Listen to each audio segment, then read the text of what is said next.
ఇక్కడ పృథ్వీ అలాగే Vishnupriya love story గురించి కూడా మాట్లాడుకోవాలి. అదంతా నిజమేనా? ముఖ్యంగా ఏంటంటే అసలు ఇన్ని రోజులు విష్ణుప్రియ అనే అమ్మాయి చాలా స్ట్రాంగ్ క్యాండిడేట్ అనుకున్నాం. కానీ అక్కడ చూసినప్పుడు అబ్బా! అతను వెనక పడడం, ఎందుకు ఇలా విష్ణుప్రియ చేస్తోంది? అక్కడికి లోపలికి వెళ్ళిన వాళ్ళు కూడా కొంతమంది ఆమెకి హింట్స్ ఇచ్చారు. అయినా గానీ బయటకొచ్చిన తర్వాత ఏదో హార్మోనల్ ఇంబాలెన్స్ అది ఇదని తను కవరింగ్ ఏదో చేస్తోంది. దీని మీద మీ ఫీడ్‌బ్యాక్ అసలు ఏంటి? విష్ణుప్రియని నేను ఎల్కేజీ అమ్మాయి దాకా చూస్తాను నేను. అవునా? అంతే, అంత ప్యూర్, అంత బోల్డ్. అంటే వాళ్ళకి ఏం తెలుస్తుంది, హ్మ్. అలాగే ఉంటుంది అమ్మాయి. మనిషే అంత నచ్చితే నచ్చాడు నచ్చాడు నచ్చాడు, ఇంకా అమ్మో వాళ్ళేమనుకుంటారు వీళ్ళేమనుకుంటారు ఏమీ ఉండదు. హ్మ్. తప్ప రైటా ఏమీ లేదు, అస్సలు ఏమి లేదు. హ్మ్. అలాంటి మనుషులు అసలు లైఫ్లో చూడాల. హ్మ్. Just as pure as water, అంతే. ఆ, అంతే. తనకి నచ్చిందంటే నచ్చింది, నిజంగానే నచ్చింది కాబట్టి తను అలా చేసింది. హ్మ్. ఆ, నాకు అనిపించింది, అమ్మా ఇంద్రజ, నువ్వు భూలోకానికి వెళ్ళిన పని ఏమి, నువ్వు అక్కడ చేయుతున్నది ఏమి, నువ్వు నిజంగా. ఉంగరం తీసుకోవడానికి వచ్చా, ఉంగరం తీసుకొని రా. నువ్వు అనవసరంగా మానవుడితో ప్రేమలో పడిపోతే అక్కడే ఉండిపోవాల్సి వస్తుంది జీవితంలో. జగదగ్గుడు వెళ్ళాల్సిన డైలాగ్ గుర్తొచ్చింది నాకు. ఆ. ఎందుకు ఇలా అమ్మాయి చేసుకుంటుంది అనుకుంటే దట్స్ హర్. హ్మ్. అయితే పృథ్వీ క్లియర్గానే ఉన్నాడు, అక్కడే చెప్పేసి ఉంటాడు, నువ్వు ప్రేమలో పెళ్ళిళ్ళు ఇట్లాంటివి ఏం పెట్టుకోకు, నాకు ఐ హ్యావ్ అదర్ కమిట్మెంట్స్, నువ్వు అట్లా అసలే పెట్టుకోకండి. ఫీలింగ్ వచ్చింది, నేను దాన్ని ఇప్పుడు నేను చంపుకోలేను లేకపోతే ఇంకోటి, అలా ఉన్నాళ్ళు ఉంది. ఇప్పుడు ఎలా ఉంది కండిషన్? అది ఇప్పుడు మారదు. నిజమా? పృథ్వీకి కూడా ఇష్టమే, ఓకే. కానీ అలాంటి రిలేషన్లోకి అయితే తను ఎంటర్ అయ్యే. తను చాలా స్ట్రాంగ్ మైండెడ్ లా ఉన్నాడు. అసలు పృథ్వీ అయితే తన ఫోకస్ ఇటు వెళ్ళలే అటు వెళ్ళలే. విష్ణుప్రియ అన్న పాపం అటు ఇటు ఇటు అటు అయిపోయింది కానీ. అవును, పృథ్వీ ఇస్ షోమ్యాన్. హ్మ్. అంటే ఎక్కువగా షో ఆఫ్ చేయడానికి ఇష్టపడతాడు. స్టైల్స్ కొట్టడం, అసలు ఆ వాకింగ్, గడ్డం లేకపోతే ఏంటి, ఆ హెయిర్ స్టైల్ మాత్రం అసలు మార్చలేదు తను. అది మంచి ఒక వారియర్ లుక్ ఉంటుంది. But Prithvi is very strong guy. Hmm. And at the same time అమ్మాయిని ఎక్కడ బాధ పెట్టకుండా, అంటే నొప్పించక తప్పించుకు తిరుగువాడు ధన్యుడు సొంతే అన్న టైప్లో హ్మ్. మనోడు మేనేజ్ చేసుకుంటూ వచ్చాడు. తనకి ఇష్టమే, కానీ నీకుంటే లైఫ్లో పైగా అంతా అన్ని 70 అబోవ్ కెమెరాస్ ఉన్నప్పుడు అందరూ చూస్తారు అన్నప్పుడు అది చాలా వెళ్ళిపోతుంది. అది జాగ్రత్తగా ఉండాలి అని అది పృథ్వీ ఉన్నట్టున్నాడు కొంత. అది అలానే లేదు. 3-4 డేస్కే మీకు అది వెళ్ళిపోతుంది, హ్మ్. ఇక్కడ కెమెరాలు ఉన్నాయి అనేది ఉంటుంది. ఐ మీన్ వెళ్ళిపోతుంది. కొంత కాన్షియస్గా ఉన్నా కూడా చాలాసార్లు మీరు ఉండలేరు conscious. All the time you can't be conscious. హ్మ్. అలా అని ఏమి అంటే మిస్బిహేవియర్ అలాంటివి ఏం చేయరు. హ్మ్. మన తెలుగు బిగ్ బాస్ ఇంకా హిందీ బిగ్ బాస్ స్టేజ్కి వెళ్ళలేదు. కరెక్టే. ఆ విషయంలో వీఆర్ లక్కీ అని చెప్పుకోవచ్చు. అది అది మరీ దారుణంగా ఉంటుంది. మన సోనియా అలాగే యష్ పెళ్ళికి మీరు వెళ్ళారా? వెళ్ళలేదు, అన్ఫార్చునేట్లీ. ఆ టైంలో నేను బాంబేలో ఉండే కామెంటరీ కోసం. ఓన్లీ బ్లెస్సింగ్స్ పంపించాను. బట్ తర్వాత ప్రాయశ్చిత్తం చేసుకున్నాను. వాళ్ళు సత్యనారాయణ స్వామి వ్రతం చేసుకుంటే అక్కడికి వెళ్ళాను. సో ఆ టైంలో ఆల్రెడీ స్మార్ట్ జోడీ స్టార్ట్ అయిపోయింది, ఆ జంటలందరూ కూడా వచ్చేసారు. So I had good time with them. మీరు వెళ్ళట్లేదా నేను స్మార్ట్ జోడీ? ఇంకా స్మార్ట్. బిగ్ బాస్ నుంచి వచ్చిన తర్వాత ఆ కంటెస్టెంట్స్ అందరితో మీ రిలేషన్ అలాగే అంటే నాకు నడుస్తుందా? పిలిపి వచ్చింది, కానీ మరి బుడ్డోడు నెలలోడు కదా, అవును. ఇంకా వాడిని తీసుకొని వెళ్ళి అక్కడ దిష్టి కొట్టించడాలు అవన్నీ మాకు ఇష్టం లేదు. అందుకని చెప్పేసా క్లియర్గానే. బిగ్ బాస్ హౌస్ నుంచి బయటకు వచ్చిన తర్వాత ఆ కంటెస్టెంట్స్ అందరితో అలాగే మీ రిలేషన్ కొనసాగుతుందా? ఇంకా బాగా బెటర్ అయింది యాక్చువల్గా. నాకు అక్కడ ఎవరితో అయినా సరే కొంత ఇది ఉంది అనుకుంటే అది ఓన్లీ ఇద్దరే, సోనియా అండ్ మణికంఠ. ఓకే. వాళ్ళతో డైరెక్ట్గా నాకు అక్కడ కూడా ఏమి శత్రుత్వం ఏం లేదు. బట్ వాళ్ళ బిహేవియరు, అరుపులు, కేకలు, లేకపోతే అవతల వాళ్ళని తిట్టేది ఇది నాకు ఎందుకు నచ్చేది కాదు. ఒక నెగిటివ్ ఇది కొట్టేది. సరే వాళ్ళ స్ట్రాటజీలు వాళ్ళవి అవి అన్నీ కూడా అది అంతా వాళ్ళ గేమ్ ప్లాన్ ఏదో ఉంది. బయటకు వచ్చిన తర్వాత వాళ్ళని చూస్తే స్వీట్ హార్ట్స్, డార్లింగ్స్, అంతే. చాలా మంచిగా అనిపించింది వాళ్ళతోటి. అండ్ నవ్వు మంచి ఫ్రెండ్స్ అందరం కూడా అవేమీ గుర్తుండవు. అండ్ ఆదిత్యవం అంశాలు పొడిచినా కూడా నాకు వెళ్ళేటప్పుడు కూడా ఆదిత్యవం మీద ఏమీ లేదు, అస్సలు ఏమీ లేదు. నేనే మంచి ఫ్రెండ్లీగానే ఉండేవాళ్ళం, అలాగే బయటకు వచ్చాం. ఇంకా నబీల్, నేను యాక్చువల్ అక్కడ బెస్ట్ ఫ్రెండ్ ఎవరైనా ఉన్నారంటే నాకు నబీల్, ప్రేరణ, వీళ్ళతోనే ఎక్కువగా నేను మాట్లాడుకుంటూ ఉండే. బేబక్క బయటకు వచ్చిన తర్వాత నబీల్తో అసలు ఇప్పటిదాకా మాట్లాడలే, నాకు తెలిసి ఇప్పటిదాకా మాట్లాడలే. మావాడు ఫోన్ చేయాలి, ఇన్ఫ్యాక్ట్ ఇంకా మణికంఠతో సోనియాతో వీళ్ళతో ఎక్కువ టచ్లో ఉన్నాను. Hmm. ఓడలు బళ్ళు అవుతాయి, బళ్ళు వాళ్ళు అవుతాయి అంటారు చూడండి, ఆ టైప్లో. మేబీ తను వరంగల్ వెళ్ళిపోయాడు, ఏదో హడావిడిలో ఉండుంటాడు. బట్ నిఖిల్ కూడా ఇప్పటిదాకా మళ్ళీ మాట్లాడలేదు. అక్కడ ఉన్నప్పుడు చాలా బాగా మాట్లాడేవాళ్ళు అందరూ. Hmm. నిఖిల్, పృథ్వీతో ఒకసారి ఏదో మాట్లాడాను, విష్ణుప్రియ 2-3 సార్లు మాట్లాడింది. అండ్ అగైన్ ఇలా ఉండేవాళ్ళు. సో అదే చిన్నపిల్లగా ఉంటుంది. Hmm. అండ్ అంటే వీళ్ళల్లో ఇప్పుడు ఆర్డినెన్స్ ఎవరు అంటే నిఖిల్, Hmm. పృథ్వీ ఒకసారి మాట్లాడాడు, నిఖిల్, నబిల్ టాప్ 3లో. ఓకే. గౌతమ్ మళ్ళీ రెగ్యులర్గా టచ్లో ఉంటాడు, మాట్లాడుతుంటాడు. తన రీసెంట్గా ఏదో మినిస్ట్రీ ఆఫ్ కాఫీ అఫేర్స్ అని ఒకటి ఓపెన్ చేశాడు Mhm. మన 100 ఫీట్ రోడ్లో. గౌతమ్. సో మేము అందరం వెళ్ళాం అక్కడికి. అందరం కలుస్తున్నాం కానీ వీళ్ళే మాత్రం కలవట్ల, నబిల్ కలవట్ల, నిఖిల్ కలవట్ల. సరే వాళ్ళు ప్రస్తుతానికి 108 రోజులు అక్కడ ఉండి అది ఇప్పుడు వద్దురా బాబు మనకి ప్రపంచం వద్దని చెప్పి ఎక్కడో అడవుల్లో బతుకుతున్నట్టున్నారు ప్రస్తుతానికి. I think they will get back. We have a group, అందరం కలిసి మాట్లాడుకుంటుంటాం. సో చూద్దాం. ఐ థింక్ కొంతమంది అనుకుంటుంటారు వీళ్ళకి కొమ్ములు వచ్చేసినాయి మాట్లాడలేదు అని. I hope that is not true. వాళ్ళు ఏదో కాస్త జనజీవన స్రవంతికి దూరంగా ఉన్నారు కొంతసేపు. బిగ్ బాస్ హౌస్ లోకి ఎంట్రీ కోసమే మీరు లావణ్య, రాజ్, తరుణ్ ఎపిసోడ్ లోకి వచ్చారు అని చెప్పి అప్పట్లో చాలా విమర్శలు వచ్చాయి. అయితే ఆ తర్వాత ఆ కేసులన్నీ ఏమయ్యాయి? రాజ్, తరుణ్ మీతో టచ్ లో ఉన్నాడా? టచ్లో ఉన్నారు. అండ్ ఏ కేసు అయినమ్మా ఎఫ్ఐఆర్ నుంచి బెయిల్ వచ్చేదాకే. ఆ తర్వాత అది ఏమైందో ఎవడో కూడా పట్టించుకోడు.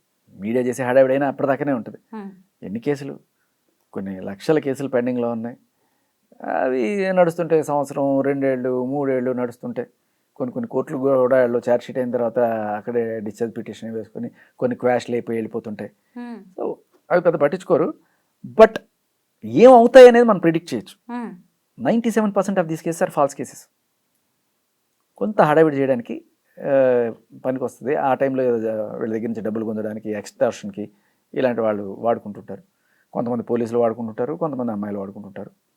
బట్ అల్టిమేట్లీ కోర్టుకు వచ్చిన తర్వాత ఇవి ఏమీ చల్లవు, సాక్ష్యాలు ఉండవు, ఏమీ ఉండవు, అన్నీ వీగిపోతాయి.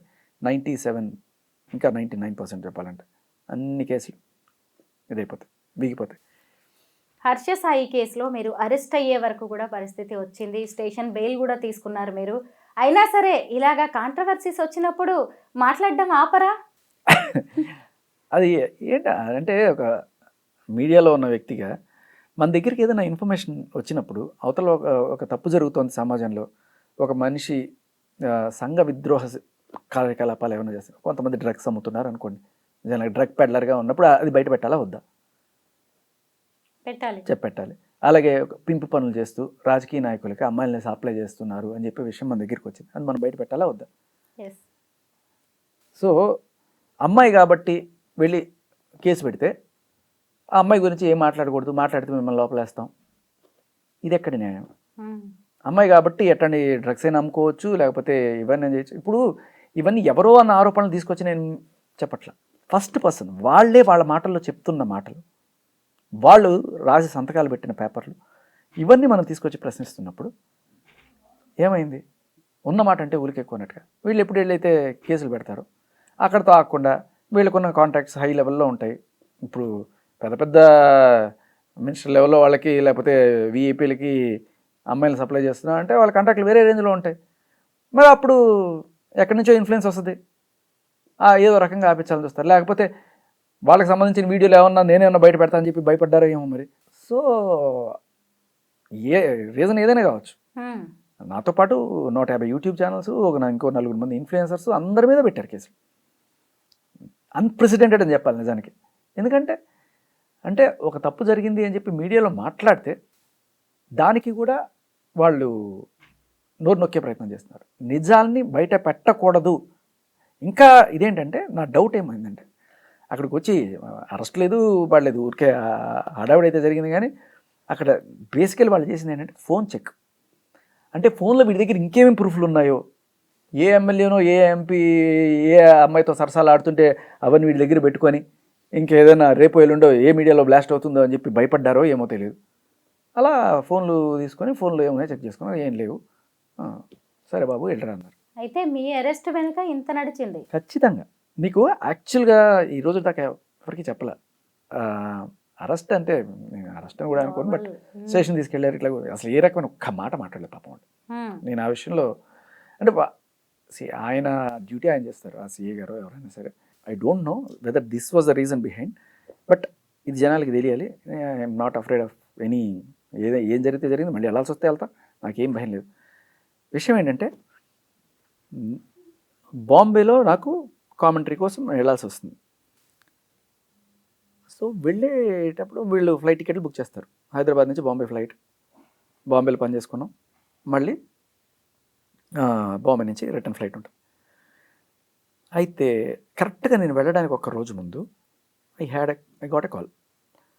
భయ్యా, హర్ష సాయికి సంబంధించిన కేసులో ఆ అమ్మాయి రకరకాల ఏవో చెప్తున్నారు కదా, ఆడియో రికార్డ్స్ అవేం చూశారు, వాటికి తాతల రికార్డులు మా దగ్గర ఉన్నాయి అని చెప్పి కొన్ని శాంపుల్స్ పంపించాడు. అంటే నేను ఎలా నమ్మాలంటే పంపించాడు. నాకు కొంచెం ట్రస్ట్వర్తీగా అనిపించింది. సరే ఏంటి పరిస్థితి, ఏం కావాలి నీకు అంటే, మా వాడిని ఒకరిని ఇట్టగా అన్యాయం చేశారు, వాడు చావు బతుకుల దాకా వెళ్ళాడు, డ్రైవర్ అట అతను, అతని జీవితం అంతా నాశనం అయిపోయింది, వాడి కోసం మేము ఇది చేస్తాం, నువ్వు నిలబడ్డావు కాబట్టి నీ మీద మాకు నమ్మకం ఉంది, సాక్ష్యాలు మీకు ఇస్తాం, అది ఇది అని చెప్పి. సరే అయితే వచ్చి ఇవ్వండి అని చెప్పాను. అంటే నేను అనంతపూర్లో ఉన్నాను, అక్కడికి అంటే నేను రేపు ఎల్లుండి హైదరాబాద్ వస్తాను. అంటే భయ నేను ఇప్పుడు వెళ్ళిపోతే ఒక వారం రోజుల దాకా వచ్చే పరిస్థితి లేదు, బాంబే పోతున్నాను, ఓ పని చేస్తాను నేను. అంతకుముందు ఏముంది, ఆ జస్ట్ ముందు రోజే మా వాళ్ళది ఒక గృహప్రవేశం ఉంటే నేను బెంగళూరు వెళ్ళాలి. నేనేం చెప్పానంటే, మీరు బెంగళూరు నుంచి ఫ్లైట్ టికెట్ బుక్ చేయండి నాకు, నేను హైదరాబాద్ నుంచి బెంగళూరు వస్తాను, బెంగళూరు వచ్చి అక్కడి నుంచి బాంబే వస్తాను అని చెప్పి. నేను అలాగే నేనేం చేశానంటే బై రోడ్ కార్లో బెంగళూరు హైదరాబాద్ నుంచి వెళ్తూ మధ్యలో అనంతపూర్ దగ్గర ఆగి వాళ్ళతో మాట్లాడేసి వెళ్దామని చెప్పాను. సో దానిలో వాళ్ళు టచ్లోకి వచ్చారు. నేను ఒక అనంతపూర్ దగ్గర గార్ల దిన్న అనేది ఒక చిన్న డాబా, ఏదో అంతా ఫ్యాక్షనిస్ట్ లాగా ఒక 4-5 జీపులు వచ్చినాయి, సుమారు వచ్చినాయి, అందరూ టక్ టక్ మంది దిగారు, అంతా మన సీమ బ్యాచ్ సోదరులు. కూర్చున్నాను, అందులో లోపలికి కూర్చుంటే ఒక అతను వచ్చి పరిచయం చేసుకున్నాడు. సరే అని చెప్పి మాట్లాడాడు. లోపలికి కూర్చుంటే తర్వాత ఆయన కారులో కూర్చొని చూపించాడు. షాక్ అయిపోయాను అవన్నీ. నేను సరే ఏంటి ఇప్పుడు ఇస్తారా, నేను మీడియాకి ఇచ్చేస్తాను, న్యాయం జరగాలి కదా అని చెప్పి. అంటే అప్పుడు లేదు భయ్యా, మాకు కొంచెం ఇది ఉంది, వాళ్ళ సైడ్ నుంచి కూడా ఫోన్లు వస్తున్నాయి, మీరు ఆపండి అంటే. వీళ్ళు ఇక్కడ ఒక డబుల్ గేమ్ ఆడారో ఏంటో తెలియదు. ఏమన్నారంటే వాళ్ళు ఆపమన్నారు, మీకు అన్యాయం జరిగింది అనుకుంటే మీకు ఎంతో కొంత ఇస్తాము, 5 లక్షలు 10 లక్షలు మేము మీకు ఇస్తాము, అవి ఒక్కటి కూడా బయటికి రాకూడదు, అది ఇది అంటున్నారు. అంటే మరి అంత దానికి నన్ను ఎందుకు ఎంత దూరం అనిపించావు, నేను ఏదో నా పానాన్ని పోయేవాడంటే, అట్లా కాదు, మీరు మాట్లాడండి, హర్ష సాయితో మాట్లాడండి, ఈ ఎవిడెన్సెస్ అన్నీ కూడా మేము ఇస్తాము అంటే. ఏం మాట్లాడాలి అంటే, లేదు వాళ్ళు 10 లక్షలు ఇస్తున్నారు అంటున్నారు కదా. అంటే వీళ్ళ ఉద్దేశం ఏంటి, ఇండైరెక్ట్గా ఇంకో ₹1,00,000 ఎక్స్ట్రా వేసి ఇస్తే ఆ ఎవిడెన్స్లన్నీ ఇస్తామని చెప్పి. ఇలాంటి చిల్లర బిజినెస్లు నేను చేయను, మీరు ఏమైనా మాట్లాడుకుంటే ఆయనతో మాట్లాడుకోండి, ఏమైనా ఇచ్చుకోవాలంటే ఆయనతో ఇచ్చుకోండి అని చెప్పి. నేను అర్ధరాత్రి అప్పుడే 11-12 అవుతుంది, నేను బయలుదేరేస్తానంటే లేదు ఉండొచ్చు కదా అది అని చెప్పి. సో నాకు తర్వాత అర్థమైంది గేమ్ ప్లాన్ ఏంటంటే, శేఖర్ భాష మా దగ్గరికి వచ్చాడు, మీ ఎవిడెన్స్లు మీకు శేఖర్ భాషకి ఇచ్చాయంటే మీ జీవితం ఖలాస్ ఇంకా అని చెప్పి వాళ్ళకి ఫోన్ చేసి వాళ్ళతో ఒక బేరం కుదుర్చుకొని, మళ్ళీ అంతకన్నా డబ్బులు ఎక్కడైనా వస్తాయని చెప్పి ఇక్కడ నాతోటి ఒక బేరం ఆడారన్నట్టుగా నాకు అనిపించింది. I don't know how far it is true, నాకు అనిపించింది. సరే తర్వాత నేను వెళ్ళిపోయాను, వాళ్ళు చూపించారు, సాక్ష్యాలు అయితే చూపించారు, షాక్ కూడా అయిపోయాను అవన్నీ. I don't want to disclose them what ever. అవి కనుక బయటకు వస్తే చాలా దారుణంగా ఉంటుంది పరిస్థితి.